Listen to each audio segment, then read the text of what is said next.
1/2 kilo அளவில் chicken biryani இது போல் செஞ்சு பாருங்கள். ரொம்ப சூப்பராக இருக்கும். அது குக்கர்லேயே வாங்க எப்படி ஈஸியாக செய்கிறதுன்னு பார்க்கலாம். ஒரு அரிசியும் ஒட்டாமல் நல்லா பொலன்னு சாதம் சாப்பிட்றதுக்கு ரொம்ப சூப்பராக இருக்கும். நல்லா ஜூஸியாக இருக்கும். இந்த சிக்கன் பிரியாணி செய்கிறது ரொம்பவே ஈஸி. இது செய்கிறதுக்கு நான் வந்து ஒரு 3/4 கிலோ சிக்கன் எடுத்திருக்கேன். 1/2 கிலோ அரிசிக்கு. டேஸ்ட் சூப்பராக இருக்கும் இந்த மாதிரி செய்யும் போது. இப்போ குக்கரில் ஒரு 100 ml எண்ணெய், ஒரு 5 துண்டு பட்டை, ஒரு 6லேருந்து 7 ஏலக்காய், 6லேருந்து 7 கிராம்பு சேர்த்துக்கோங்க. இது நல்லா பொரியவும் ஒரு 200 கிராம் அளவுக்கு வெங்காயம் கட் பண்ணி சேர்த்துட்டு நல்லா வெங்காயம் ப்ரௌனாக வதங்கி வந்ததும் ஒரு 4 பச்சை மிளகா காம்பு பகுதியை மட்டும் கட் பண்ணி சேர்த்துக்கோங்க. அப்புறம் ஒரு கைப்பிடி புதினா கொத்தமல்லி சேர்த்துட்டு நல்லா வதக்கி விட்டுட்டு ஒரு 2.5 டேபிள் ஸ்பூன் அளவுக்கு இஞ்சி பூண்டு பேஸ்ட் சேர்த்துட்டு நல்லா வதக்கி விடுங்க. இப்போ இதுக்கு நம்ம மசாலா தனி மிளகாத்தூள் 1 டீஸ்பூனுக்கு கொஞ்சம் அதிகமாக நான் சேர்த்துருக்கேன். அப்புறம் சிக்கன் மசாலா 1 டீஸ்பூன் சேர்த்துருக்கேன். சேர்த்துட்டு நல்லா வதக்கி விடுங்க.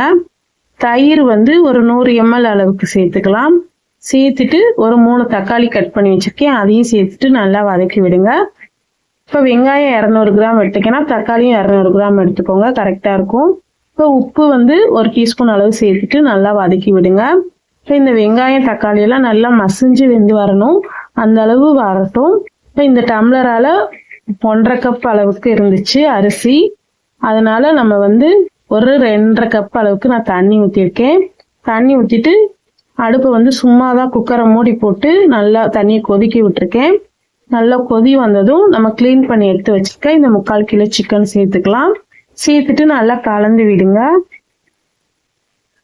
கலந்து விட்டு இது நல்லா ஒரு கொதி வரணும்.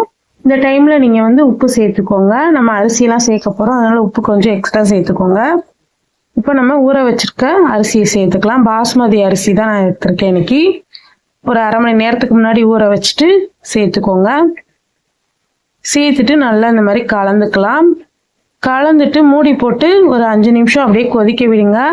அரிசி வந்து தண்ணிக்கும் அரிசிக்கும் லெவலாக வரணும். அரிசி வந்து பாதி அளவுக்கு நல்லா வெந்து வந்துடும். இந்த டைமில் பார்த்தாலே தெரியும் அரிசி கொஞ்சம் நீளமாக இருக்குது. இப்போ நல்லா கலந்து விட்டுட்டு நம்ம குக்கர் மூடி போட்டு கரெக்டாக ஒரே ஒரு விசில் மட்டும் விடுங்க, அதுக்கு மேலே விட வேணாம். இப்போ குக்கர் நம்ம மூடி போட்டுக்கலாம். ஒரு விசில் விட்டுட்டு ப்ரெஷர்லாம் நல்லா ரிலீஸ் ஆனதும் நம்ம ஓப்பன் பண்ணி பார்க்கலாம். நம்ம பிரியாணி பாருங்கள் எவ்வளோ சூப்பராக ரெடி ஆகிருக்குன்னு. ஃபைனலாக ஒரு டேபிள் ஸ்பூன் அளவுக்கு நெய், இது வந்து ஆப்ஷனல் தான், உங்களுக்கு வேணா சேருங்க, வேணாட்டினா சேர்க்க வேணாம். சேர்த்தா நல்லா வாசனையாக இருக்கும். சேர்த்துட்டு நல்லா சுட சுட சர்வ் பண்ணுங்கள். இந்த சிக்கன் பிரியாணி ரொம்ப சூப்பராக இருக்கும், நல்லா ஜூஸியாக இருக்கும் சாப்பிட்றதுக்கு. சிக்கன்லாம் பஞ்சு போல் வெந்திருக்கும். பிடிச்சிருந்தா லைக் பண்ணி ஷேர் பண்ணுங்கள்.